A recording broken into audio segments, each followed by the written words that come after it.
Maithili express की शानदार प्रस्तुति।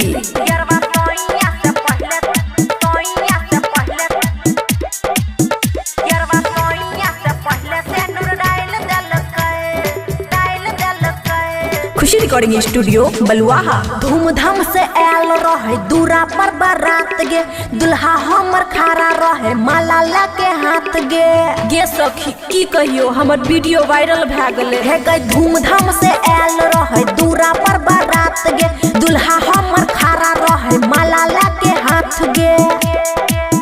मना करे पर भी आबि गेल बात नहीं मानल, मना करे पर भी आबि गेल बात नहीं मानल। यरवा कुत्ता कमीना यरवा सोइया से पहले से नूर डाल देलकै, यरवा सोइया से पहले से नूर डाल देलकै, यरवा सोइया से पहले से नूर डाल देलकै।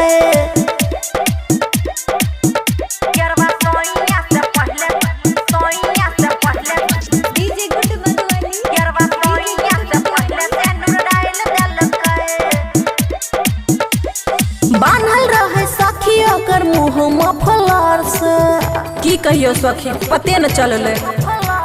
जयमाला स्टेज पर चढ़ल फरहर से, हे गई भर दल के मांग में से नूरवा। सखी घुंघटा उठा के सैया के उलट गेलै अखिया, सैया उठल चिल्ला के साला जाए से पहले बबाल क्या दलकै, साला जाए से पहले बबाल क्या दलकै। साला कुत्ता कमीना यरवा सोइया से पहले से नूर डाल देलकै, यरवा सोइया से पहले से नूर डाल देलकै, यरवा सोइया से पहले से नूर डाल देलकै। आप की करबै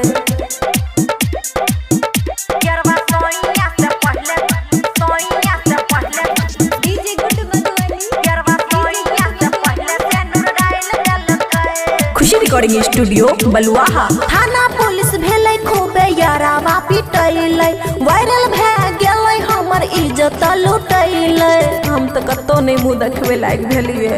वायरल भए गेलै हमर इज्जत लुटैलै। छियै पछताइत सखी सुने दिलवा लह गेलियै, बात नहीं मानलक यारवा, मना केतन हो गेलियै। अमन अक्की दुल्हा हमारा टाइल देलकै, अमन अक्की दुल्हा हमारा टाइल देलकै। यरवा कुत्ता कमीना यरवा सोइया से पहले से नूर डाल देलकै, यरवा सोइया से पहले से नूर डाल देलकै, यरवा सोइया से पहले से नूर डाल देलकै। खुशी रिकॉर्डिंग स्टूडियो बलुआहा।